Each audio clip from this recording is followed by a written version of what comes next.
Дорогие друзья, я вас приветствую всех.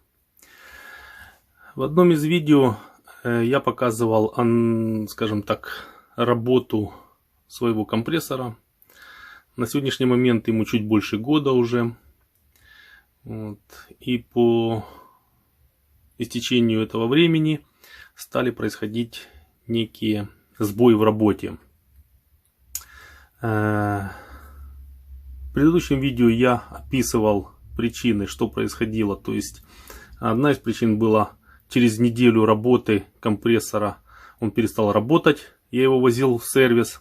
Оказалось, что в картере нашли гаечку какую-то, там что-то открутилось.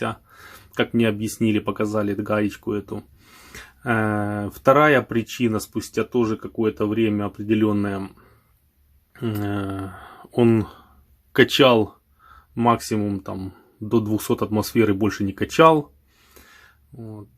Третья причина, и она в принципе вот осталась неизменной даже после сервиса, это то, что когда включаешь его и производишь закачку резервуара, начинает потихоньку стравливаться давление. Это очень плохо. Особенно я заметил, что мало того, что стравливается давление, я нашел причину. Это вот здесь вот соединение с первым отстойником, где собирается конденсат.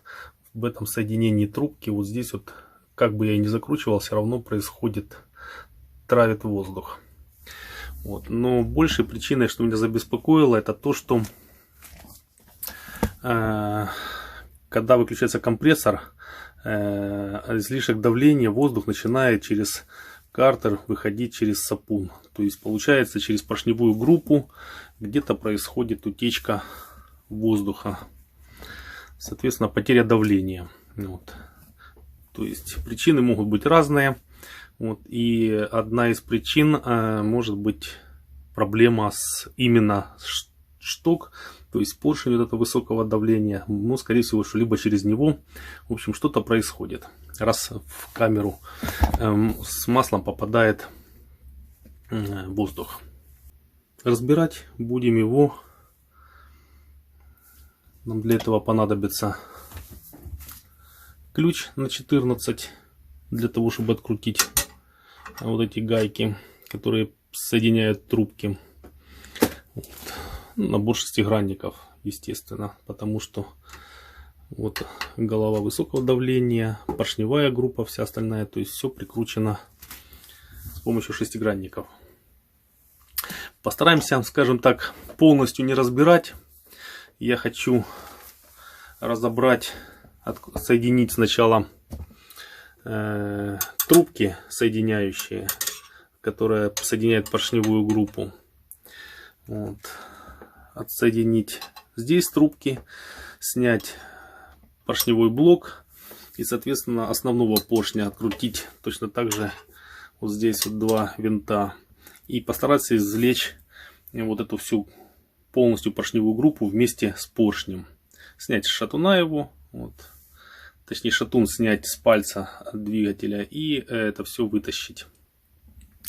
Как оно получится, сейчас уже увидим. Добавить еще хочу, что данный компрессор изначально шел просто заглушка была здесь вместо манометра.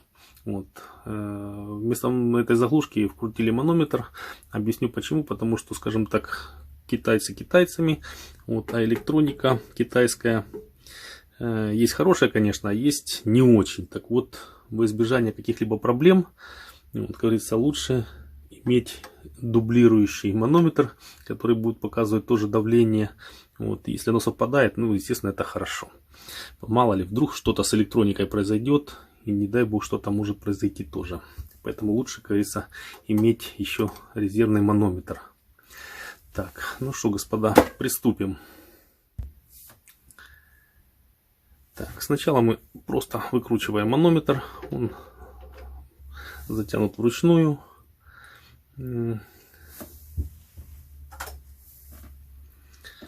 После этого отсоединяем электронику Вытаскиваем датчик термометра и, соответственно, будем разбирать его.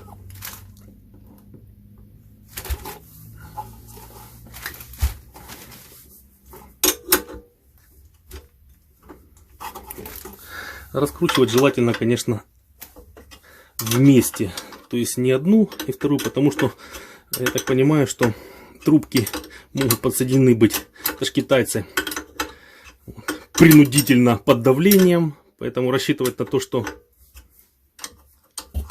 трубки очень идеально сидят, я не буду, с учетом того, что я вижу, что здесь все-таки на нижней гайке немножечко вот после того, как компрессор отключается, начинает выходить воздух.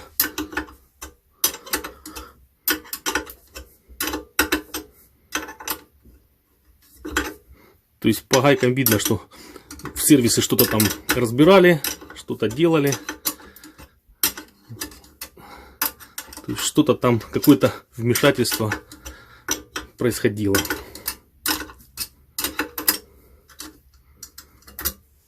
Так, вот такая вот трубка.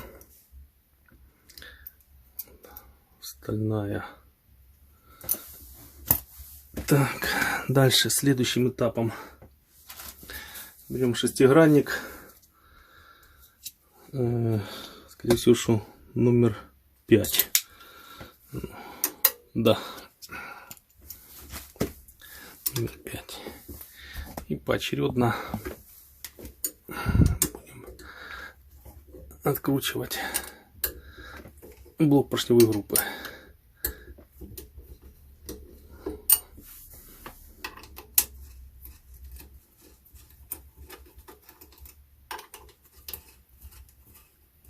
В интернете, конечно, много есть видео уже с данными компрессорами. Показано, как их разбирать, что они себя представляют. Есть видео про, скажем так, младших братьев этих компрессоров. Вот.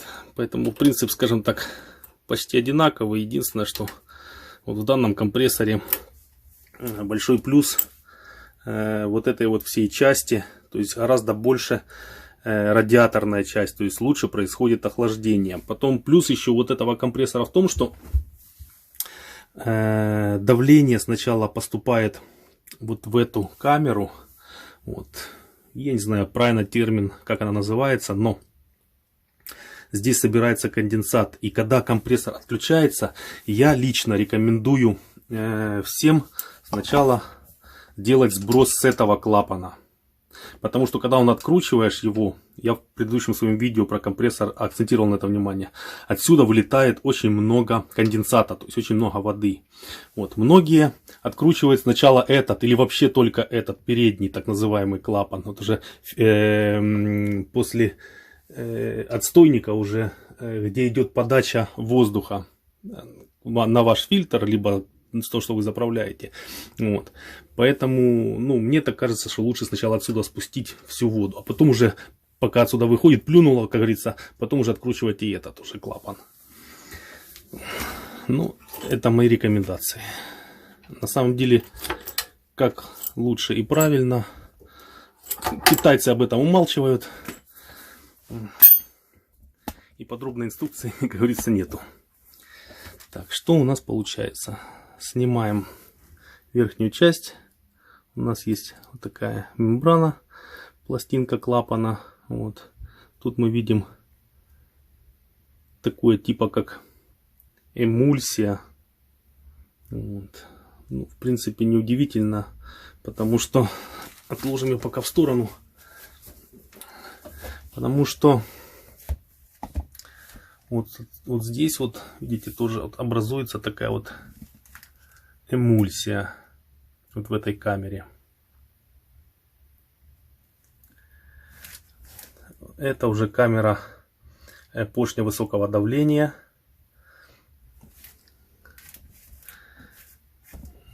Я его не разбирал никогда, этот компрессор, поэтому точной терминологии вам не могу рассказать. Но, как говорится, будем вместе разбирать сейчас и посмотрим действительно реальность. Ну ладно, дальше продолжим. К сожалению, это начинает откручиваться вместе второй гайкой, поэтому берем ключ на 17 и придерживаем нижнюю гайку. Вот. Все это открутили. Так.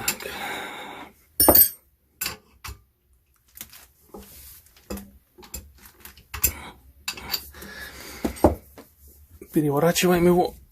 Оба.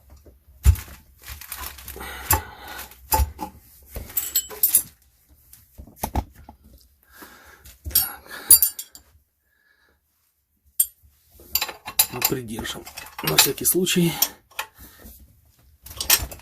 Здесь немножко легче.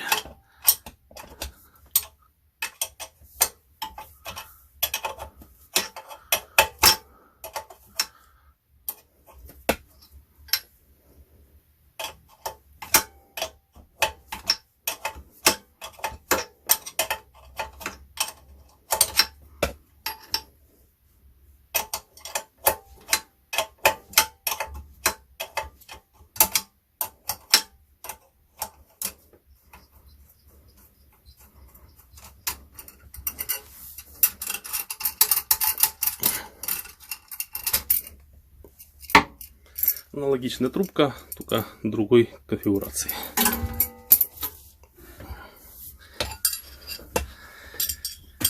Так, что теперь?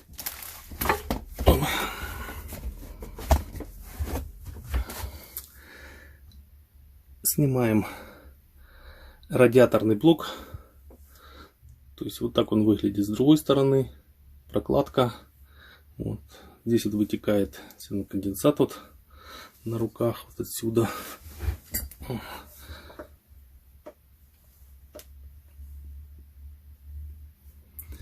Так, ее пока отложим в сторону.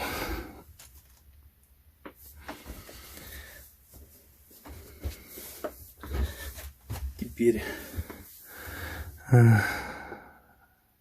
еще одна мембрана клапана. Вот такая вот. Пока вроде бы все неплохо. Направляющие убираем обязательно, чтобы они не потерялись и не попали куда-то случайно. И, соответственно, то есть вот он идет поршень.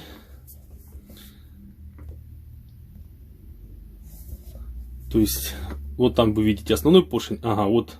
А вот поршень сказал. Вот это вот мне и не нравилось. Вот видите, обратите внимание. Такого не должно быть. И скорее всего я не исключу, что первое обращение в сервис, когда он перестал вообще качать, и когда обнаружили внутри, по-моему, гайку, да, я даже фотографировал ее, если найду фотографию, я приложу ее, вот, то как бы вот не повторился аналогичный случай, что в поршне прикрученный вот этот вот шток поршня высокого давления, вот, раскрутился. И хорошо, что я залез сюда, потому что рано или поздно, опять-таки, он перестал работать, а могло еще и побить и основной поршень еще. То есть могло быть все что угодно. Поэтому я же говорю, что это хорошо, что я сюда полез тогда. Ладно, будем дальше тогда откручивать. Так, следующий, скорее всего, попробуем сейчас шестерку. Да, шестерка. Шестигранник, шестерка. И будем вот у нас вот один винт. И с другой стороны вот второй винт. Будем сейчас пытаться его откручивать.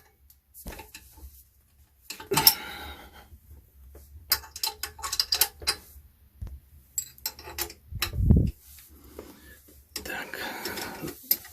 Рычагом не добраться, поэтому попробую с помощью ключа. Вот так. Опа.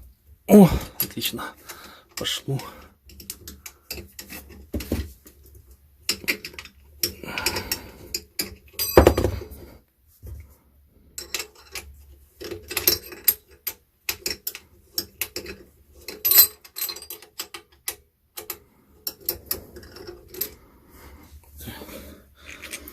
у нас получается блок с электроникой. Вот. Тут электронный манометр установлен, который дает информацию на основной электронный блок о давлении, соответственно, для того, чтобы отключалось. Вот. Здесь сброс, дополнительный сброс идет. И, соответственно, квик для подключения шланги для заправки дачной станции. Так, отложим его в сторону. Так. Другая сторона.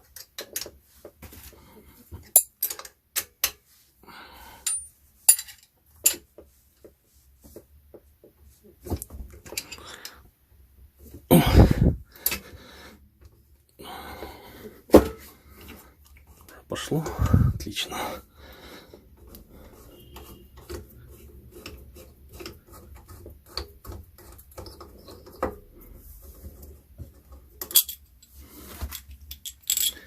Так, это я его называю первый отстойный, не отстойный, отстоечная камера, вот, то есть через которую выпускается вот давление вместе с конденсатом. Отстойник, так назовем его. Ну, наверное, скорее всего, там он так и называется. Так, отлаживаем его в сторону. Так, ну и теперь самое интересное. Опа. Так, вот мы сняли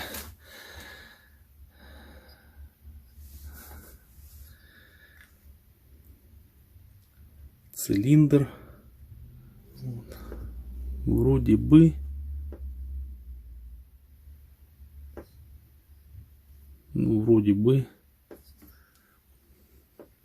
нормально.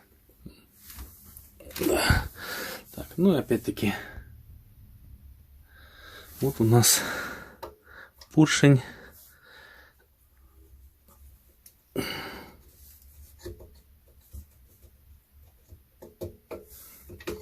Опа. Вот этот палец подняли вверх, и после того, как подняли вверх, уже тогда я снял уже шатун, ну и, соответственно, достал поршень. Вот. Если видите, если видно, вот там вот под шатуном вон виднеется гаечка. Вот как бы вот в случае, вон она, в случае номер 2, вот, что она уже тоже, видите, вот она. Вот. Вот это меня очень смутило. То есть, видите, люфт.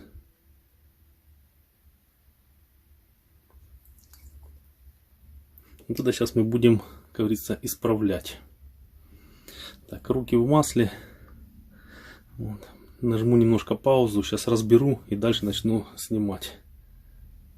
Так, дорогие друзья, вычистил я, промыл его обезжиривателем, полностью постарался удалить всю грязь. Вот. То есть вот так вот выглядит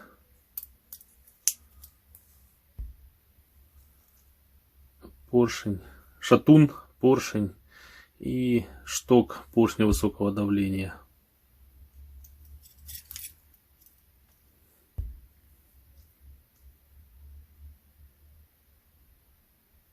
Сейчас сниму палец, вот, беру кольца стопорные, сниму палец, чтобы добраться до крепежа этого штока, потому что, ну, вот это, конечно,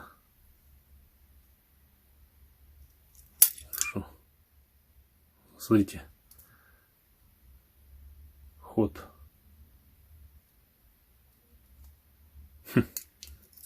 Я говорю, что в принципе вот система, я смотрю, как сделан компрессор. То есть если бы чуть-чуть улучшить, все улучшить немножечко, вот хотя бы поставить чуть-чуть качественнее материал, вот, то компрессор был бы просто песня.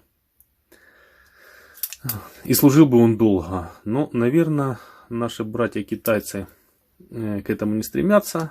Иначе бы хорошие компрессора, которые могут действительно закачивать баллоны, не стоили там, начиная от $1500 и выше. Вот. Потому что если кто-то скажет мне, что есть хорошие у нас компрессора высокого давления, которые меньше $1500 стоят, и им можно без проблем качать баллоны, вот, и все идеально там, и все хорошо. Ну, простите, я не поверю в это. Я изучал этот рынок, я смотрел стоимость. Я же что начинается от $1500. Хороший компрессор, которым действительно можно закачивать баллоны.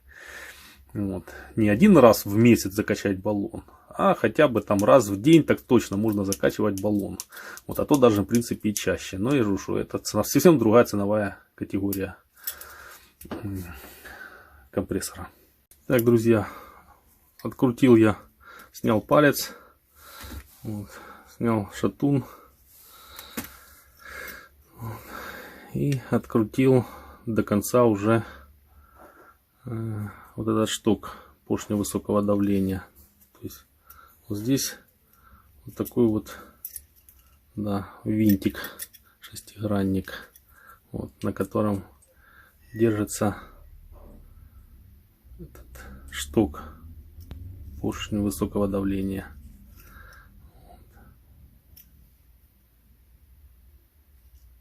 Сейчас я его хорошо закручу, закреплю. Вот. И дальше тогда соберу, как говорится, до кучи весь поршень. Так, дорогие друзья.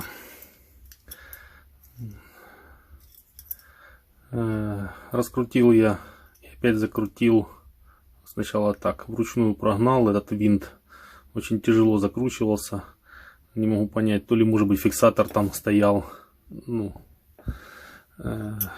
смазали резьбу фиксатором. С фиксатором резьбы была. Вот. Ну, в общем, крутил я хорошо. Придерживал я, кстати, на всякий случай, если будете делать такую процедуру, старайтесь держать более в нижней части. Вот. Через несколько слоев тряпки, но я держал вот такими вот так называемыми попугайцами, да, вот, и то, тем не менее, чтобы закрутить, вот у меня появились вот такие вот, видите, маленькие бороздочки. Но, во-первых, я же говорю, что старайтесь держать где-то ближе, но опять-таки, чтобы поршень не попортить, держать ближе к поршню, это во-первых. Во-вторых, вот, в основном поршневая часть идет вот эта головка.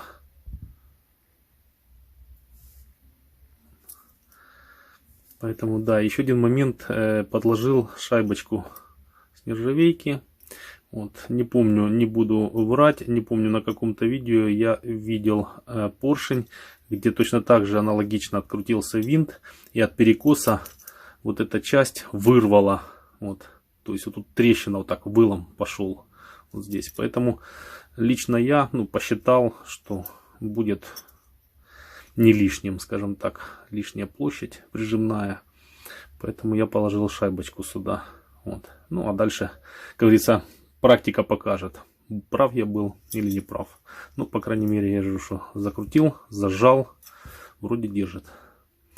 Так, дальше собираю поршень. Дорогие друзья, собрал шатун, поршень, все собрал. Вот. Вытирал, обезжирил цилиндр. Вот, но хочу сказать, что вот я увидел на стенках цилиндра. Сейчас попробую подсветить. Вы видели? Там вот есть, вот видите, вон они, задиры, вот они. Вот. Вот такая полоса идет. Такие пару крупных задиров. Ну, относительно крупных. Вот. В чем причина?